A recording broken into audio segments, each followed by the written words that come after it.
All right.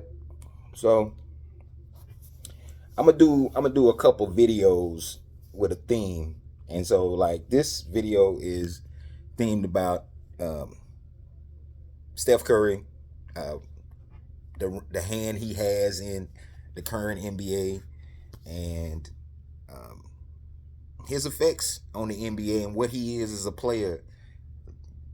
You know, he's not.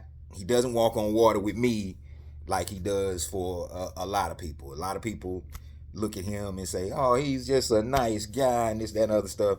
That may be true, but at the same time, being that he's been in for a while and certain affiliations he's had throughout the years, like he's more of a behind the scenes type mover than up front mover like LeBron is. Opposed to LeBron. So Steph Curry, came from Davidson, shocked. I mean, like excited the basketball world when Davidson was in the March Madness. And, they went a little further than what people thought they were gonna go. They didn't win the championship, but they went pretty far.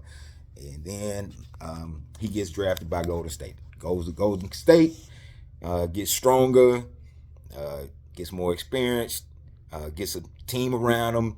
The head coach, uh, Mark Jackson, comes aboard, uh, really lets Steph Curry grow and explore his um, abilities. And him and Klay Thompson, they were a great tandem.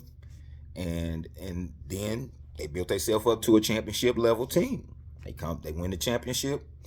Uh, then next year they come back. LeBron in Cleveland wins the championship. And me personally, I think that was the point where panic set in for that whole Golden State team because, in my opinion, I made a couple of videos previously about this, but in my opinion, they're one of the weakest minded championship teams, multiple winning championship teams that's in NBA history. They're one of the most mentally weak because of their leaders. Their leaders being Klay Thompson. I mean, not Klay Thompson, I'm sorry. Steph Curry, Draymond Green, Steve Kerr. Those three leaders are deficient in, two. Steph Curry, Steve Kerr. They're both same size of they're both the same type of guy. That's why Steve Kerr capes for him. They're the same kind of guy. So, um, Draymond Green is a hothead. He's belligerent. He's a bully. Like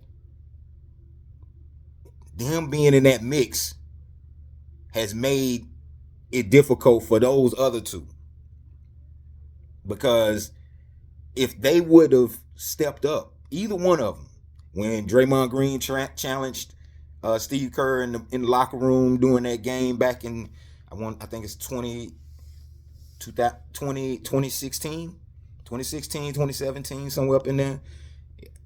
Like man to man, you're not finna do that to me. We finna settle this. And I know it sounds, like now it's a different time. Men aren't, supposed to be aggressive or whatever. I ain't gonna get into that. That's a whole nother conversation. But um, and nobody on the team stepped up. They tried to pull them off and smooth things out, but it wasn't nobody to say, "Hey, Draymond, you overstepping your bounds." That was Curry's job, since he's the guy that they appointed the face. So they let that go on.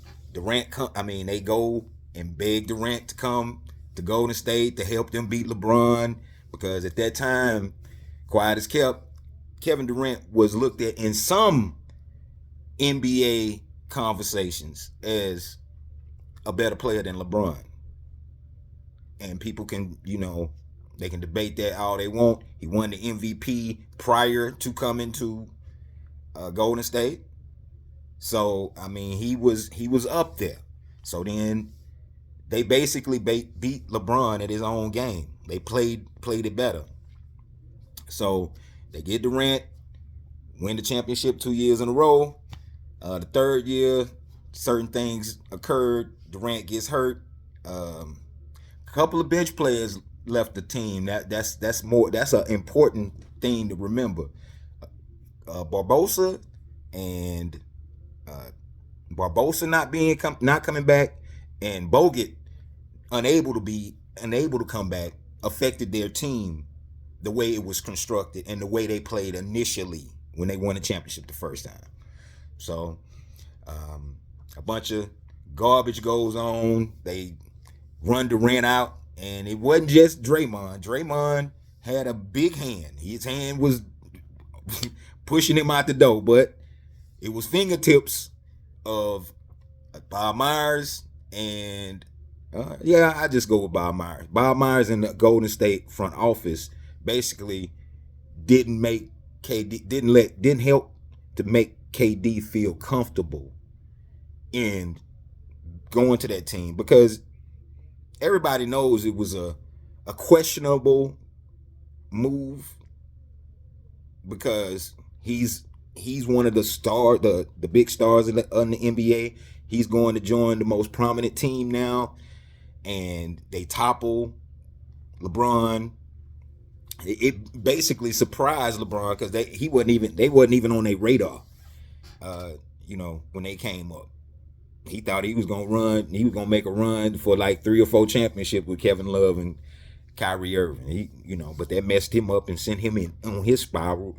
Something that I'll cover when I talk about him. So they run Durant out. Couple of years, they not really doing nothing. Draymond Green gets paid, which is another death nail type move, because they shouldn't have paid him. They should have let him go on his way, and they would have had a better chemistry. Anybody can pass the ball to Steph Curry if you paying attention and you got any kind of basketball acumen. You could get Steph Curry the ball. So I mean, like, his role in Golden State is overstated a lot, because they don't want to hurt his feelings, because in his mind he's a top player, but he's really not. He hadn't worked on his game. He has the basketball IQ. I'll give that man that. But as far as like the mentality, is way below where you need somebody to depend on the court. So Steph Curry had a hand in that. That's his boy. He should have talked to him. That's how it should have went down. But it didn't. So team got deconstructed. They get Jordan Poole. Steph Curry takes Jordan Poole on his wing. Jordan Poole blossoms. They come back and win the championship again. Steph Curry led Draymond Green, and that Jordan Poole situation bubble up to what it was. Anybody in that locker room probably could see where that was going. And knowing Draymond Green, he was going to do something crazy. Maybe they didn't think that it was going to be a punch, but it was. I'm pretty sure they had an idea that this dude's going to do some crazy. So they let that go. Messes up the chemistry on the team. And now they are where they are now. Now, Steph Curry is a player, great shooter, nifty ball handler, but he does not take chances. He's careless with the ball. That's the point. That's where I'm trying to go with this. He's very careless with the ball. Anybody that's watched him knows that he's a little willy-nilly. Anybody on the court that do all that, those theatrics, like the shimmy and go to sleep shit, you could get, when I was coming up, you get knocked out for some of that stuff. But you can't do that on the NBA court. But I mean, you could make that dude feel like, don't be trying to embarrass me, dog. Like, get off it. So he had a hand in this year's All-Star